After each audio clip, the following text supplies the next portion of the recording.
The massive ships appeared without warning. One moment, Earth's skies were clear, and the next, thousands of dark, angular vessels filled the orbit. They blocked out stars and cast strange shadows on the planet below.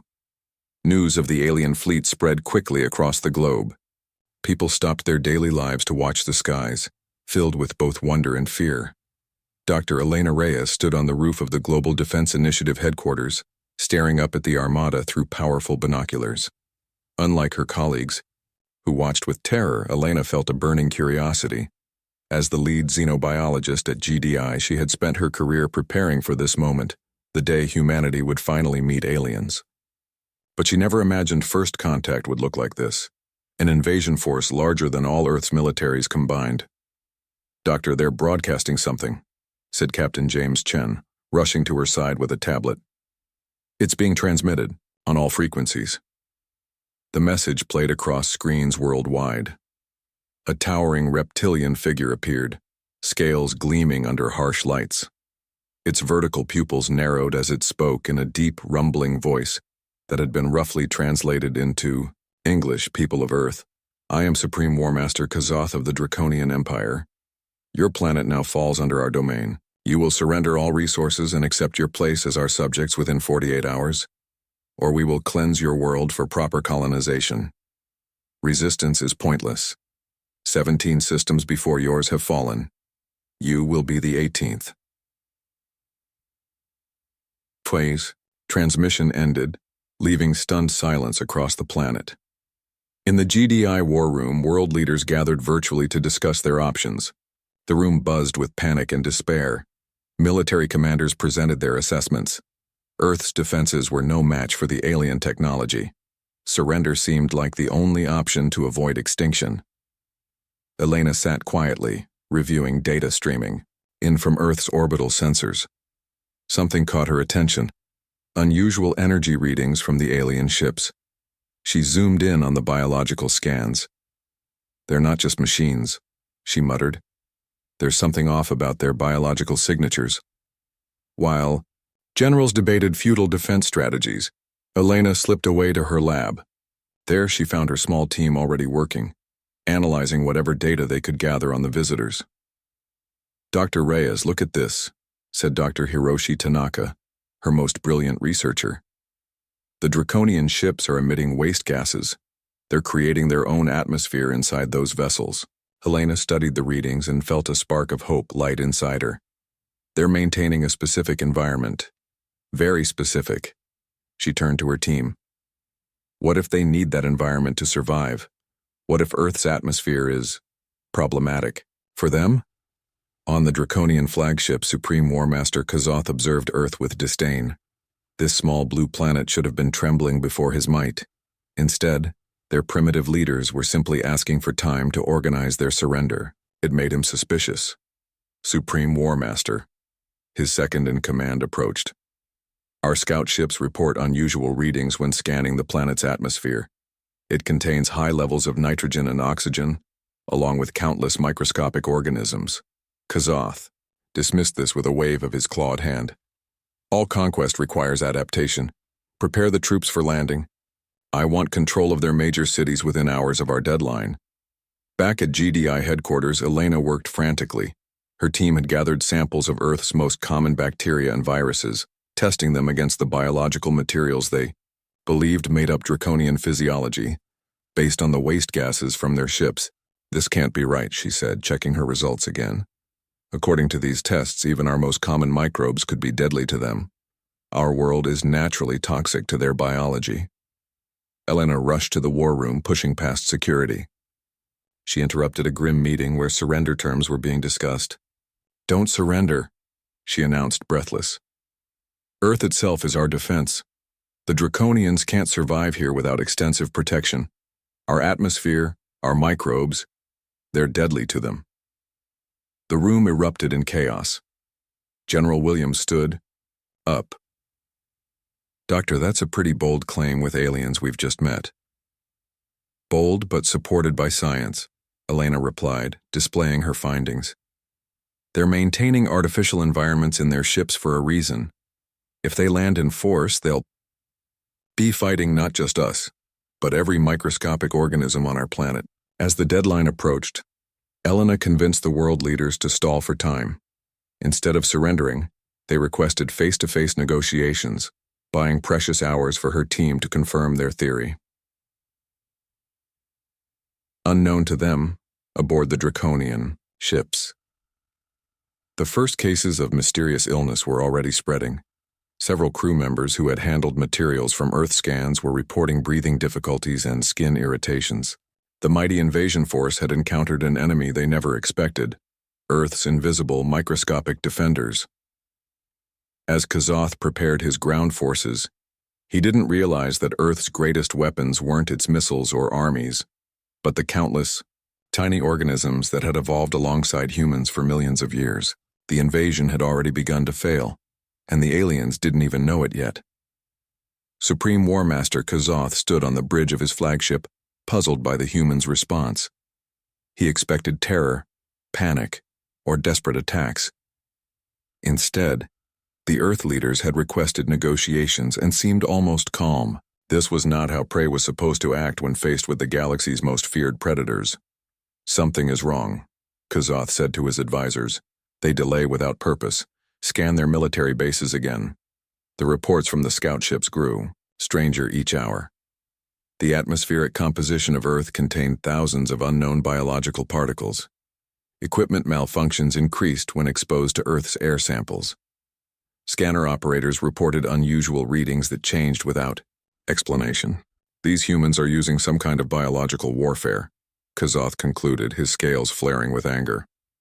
"We must act now before they deploy more weapons." He ordered a small team to capture human specimens for study. Commander Vex led the mission, taking a stealth ship to a small town in what humans called North America. Meanwhile, Elena's team worked day and night in their lab. They had confirmed their theory. Earth's common bacteria and viruses were deadly to draconian biology. Their reptilian immune systems had never encountered anything like the microorganisms that humans had evolved alongside for millions of years. "It's not just bacteria," Elena explained to military leaders. "It's pollen, mold spores, dust mites. Our entire biosphere is toxic to them.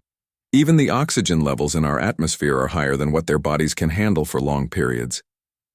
General Williams remained skeptical. "That's all very interesting, Doctor, but they have technology that could burn our atmosphere away. We need a plan to actually fight back." "We already have one," Elena said with determination. "We just need to get these microbes into their ships." On the outskirts of a small Colorado town, Commander Vex and his soldiers captured a human child who had wandered away from home. 10-year-old Max had been exploring the woods when the aliens found him. They placed him in a containment field, expecting terror and resistance. Instead, Max stared at them with wide-eyed curiosity. "Are you really from space?" he asked, showing more wonder than fear. Commander Vex was confused by this reaction. In the Draconian Empire, children were taught to fear outsiders. This human child seemed almost excited to meet them. "You will answer our questions," Vex demanded, trying to sound threatening despite the increasing discomfort he felt in his environment suit. Something in the air was making his scales itch, even through his protective gear. "I'll answer if you answer mine too," Max replied. "That's fair, right? Do you want some candy? I have some in my pocket." The child offered a small wrapped sweet through the containment field. This gesture of sharing food, a peace offering, was completely foreign to Draconian culture. Vex was disturbed by this behavior that didn't fit with what he knew about conquered species. Back at the flagship, Kazoth received alarming reports. 20 crew members had fallen ill after processing Earth samples. The ship's environmental systems were showing unexpected contamination. Even more concerning, 3 officers who had reviewed human broadcasts were requesting psychiatric evaluation, claiming the human concepts of music and art had given them disturbing thoughts. "Their culture is as infectious as their biology," the ship's scientist reported. "The human communication patterns seem to affect our neural pathways in unexpected ways." Kazoth made a decision. Despite the growing problems, he ordered the first wave of ground troops to prepare for landing. They would target major cities and establish control points with enhanced biological protection. We will adapt, he insisted to his doubtful officers, as we always have.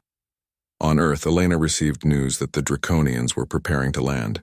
She gathered her team for an emergency meeting. We need to weaponize what we have, she told them. Not to kill, but to protect. The Draconians aren't evil. They just don't understand that their biology can't handle our world. Her team developed aerosol dispersal devices that would release concentrated mixtures of Earth's most common microbes.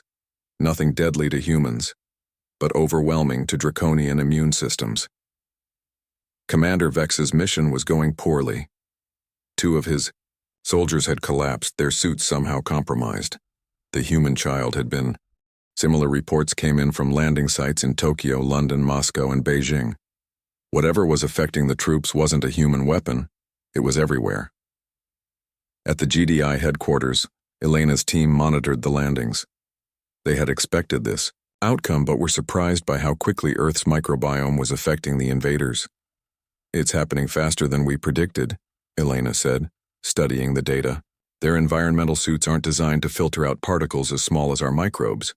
Every breath they take brings our world into their bodies. General Williams entered the lab with a rare smile. Your invisible army is working, Doctor. The Draconians are requesting emergency medical consultations. They want to know what's making their troops sick. Elena nodded. Tell them the truth. We're not attacking them. They're just not compatible with our planet.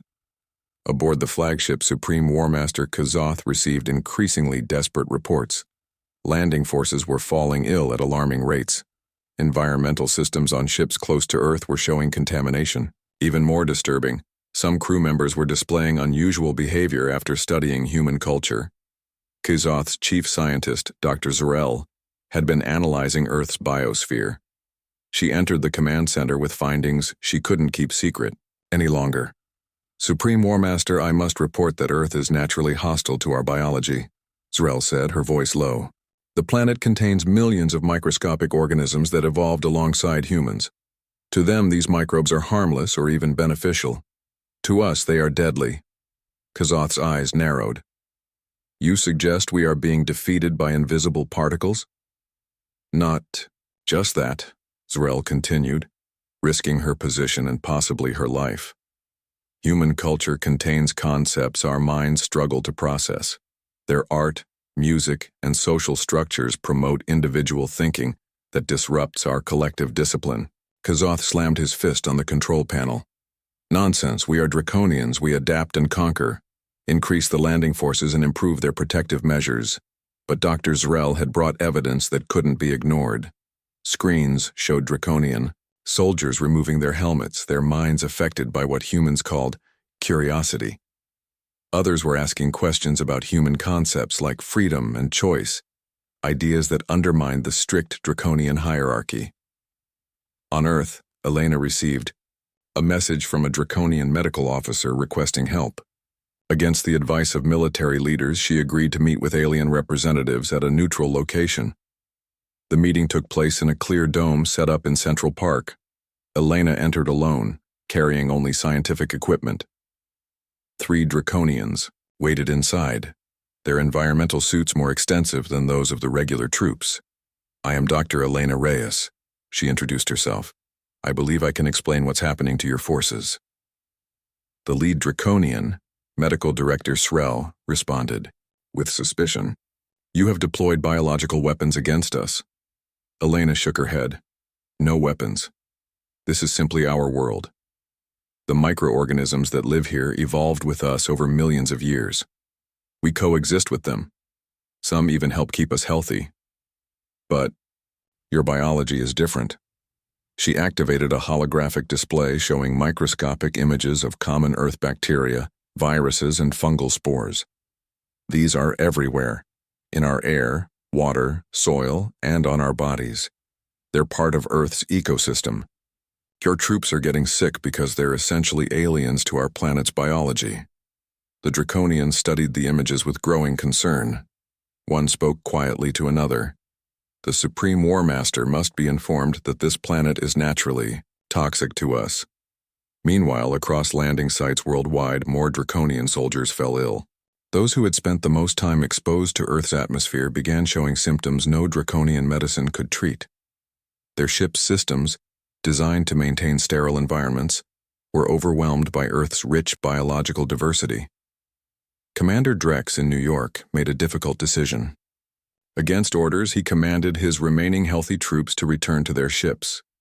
"This is not a battle we can win with weapons," he told them. "The enemy is invisible and everywhere." On the flagship, Kazoth received the retreat reports with rage. He prepared to order orbital bombardment of Earth's surface, hoping to cleanse it of the biological threats. But as he gave the command, ship operators reported critical system failures throughout the fleet. Earth's microscopic defenders had already reached the orbiting armada. The invisible war was being won not by human weapons but by the smallest life forms on the planet, the billions of microorganisms that made Earth what it was, a world perfectly suited for humans and deadly to draconian invaders. Earth's military leaders gathered in the underground command center of the Global Defense Initiative. For the first time since the draconian fleet appeared, there was a sense of hope in the room. The alien ground forces were retreating from cities worldwide, their troops overwhelmed by illnesses caused by Earth's microbiome. General Williams addressed the assembled commanders. "Dr. Reyes has given us a weapon the Draconians never expected. Now we need to use it effectively." Elena stepped forward, uncomfortable with her new role as Earth's chief defense strategist. "We can develop targeted delivery systems for concentrated doses of Earth's most common microorganisms. Not deadly bacteria, just the everyday microbes that make up our world." The scientists worked with military engineers to create what they called biobombs, small devices that could release clouds of microscopic Earth life. These weren't designed to kill, only to make environments uninhabitable for draconian biology. On the draconian flagship, Supreme War Master Kazoth finally understood the danger his fleet faced. Nearly 30% of his forces were ill and ship systems were failing at an increasing rate. Something in Earth's biology was eating through draconian technology, breaking down materials never damaged in previous conquests. "We underestimated this world," Kazoth admitted to his war council. "Their strength is not in weapons but in their harmony with their planet. They evolved in this biological soup that kills us by merely existing." His science officer, Dr. Zarel, had been studying human culture transmissions. She approached with another disturbing report. "Supreme War Master, there is another threat we didn't anticipate. Human cultural concepts are causing psychological breakdowns among our troops who've had contact with Earth broadcasts." She showed him footage of draconian soldiers listening to human music, their usually rigid postures relaxed and swaying. Others had been caught creating primitive art or engaging in play behavior, activities forbidden in draconian society as wasteful and individualistic. "Their ideas are as infectious as their microbes," Zarel explained. "Concepts like freedom, creativity, and individual choice are spreading through our ranks like a virus." Kazoth slammed his fist on the table. "Cut all transmission reception from Earth, quarantine affected personnel," but it was too late. The ideas had spread too. Far meanwhile, Earth launched its counterattack. Small stealth craft approached the draconian fleet, piloted by volunteers protected by advanced environmental suits. They attached biobombs to the hulls of alien ships, targeting ventilation systems. Elena led a special team with an even bolder mission. They would infiltrate the draconian flagship and access its central broadcasting system. Their weapon wasn't bacteria, but something the aliens found even more disruptive: human culture. "Music, art, literature, comedy, these are our most powerful weapons now," Elena told her team of scientists and Special Forces soldiers. "The Draconians have no defenses against creativity and free thinking." Their small craft approached the massive flagship under cover of a meteor shower. Using technology reverse-engineered from a crashed Draconian scout ship, they bypassed security systems and entered through a maintenance hatch. Inside the alien vessel, they moved carefully through corridors lined with strange materials. The air smelled of chemicals and decay. Many Draconians they encountered were already ill, their scales showing patches of discoloration where Earth's microbes had begun to break down their biology. Captain Maya Chen, the team's technical expert, accessed a computer terminal. "Their systems are so rigid," she whispered to Elena. "No creativity in the design. Everything follows the same patterns." This was the key to their strategy. Draconian thinking was linear, hierarchical, and rigid. Human thinking was flexible, creative, and adaptable. Their cultural transmission would exploit this difference. They reached the central communication hub where the Draconians controlled all broadcasts to their fleet. The few guards were easily distracted by simple Earth foods the team had brought, chocolate and fruit that contained flavors the aliens had never experienced. Captain Chen connected their device to the main system. It contained a carefully selected collection of human cultural works: Mozart symphonies, Van Gogh paintings, Shakespeare sonnets, Charlie Chaplin films, and thousands of other creative expressions. Broadcasting. "Now," Chen said, activating the device. Throughout the Draconian fleet, screens and audio systems began transmitting human culture. Music filled command centers. Images of art appeared on tactical displays. Stories and poems scrolled across text interfaces. The effect was immediate and overwhelming. Draconians stopped their duties, transfixed by the sensory experiences they'd never known in their rigidly controlled society. Some began moving to the music. Others stared at paintings, trying to understand the emotions they depicted. Kazoth rushed to the communication center as reports of the disruption reached him. He arrived just as Elena's team was preparing to retreat. "What have you done to my fleet?" he demanded, his massive frame blocking their exit. Elena faced him calmly. "We've given your people a choice. For the first time in their lives, they're experiencing freedom of thought." Around them, Draconian crew members were no longer following orders. Some were attempting to create art of their own. Others discussed philosophies from Earth transmissions. The strict hierarchy that had maintained the Draconian Empire for millennia was dissolving in a matter of hours. Kazoth realized his greatest fear had come true. The Earth hadn't defeated his fleet with weapons. It had changed it from within. As Elena's team escaped back to their ship, the Draconian fleet fell into beautiful chaos, transformed by microscopic life and magnificent ideas.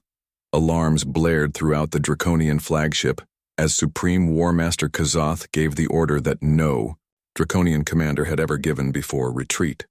After 7 days in Earth's orbit, the mighty invasion force that had conquered 17 star systems was facing defeat, not by weapons, but by microbes and ideas. "Prepare all ships for immediate departure," Kazoth commanded, his voice hoarse, from the illness spreading through his body. "Set course for the home system."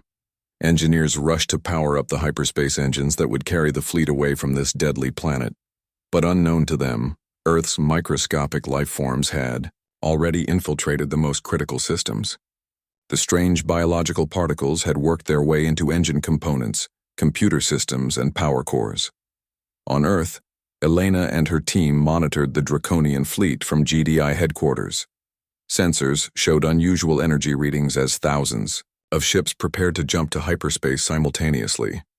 "Something's wrong with their engines," said Dr. Tanaka, studying the data. "The energy signatures are unstable." Elena felt a moment of concern. They had wanted to drive the invaders away, not destroy them. "Can we warn them?" General Williams shook his head. "There's no time. They've cut off all communications." In space, the massive Draconian fleet activated their hyperspace drives. Energy built up around each ship, creating shimmering fields of light visible even from Earth's surface. People around the world stepped outside to watch what they thought would be the final departure of the alien armada.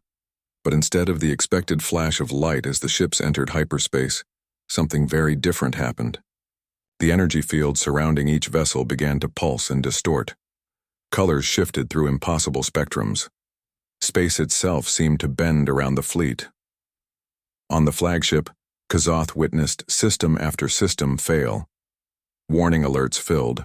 The bridge's engineers reported catastrophic damage to the hyperspace generators. The microorganisms from Earth had altered the delicate components, changing their properties in ways draconian science couldn't explain.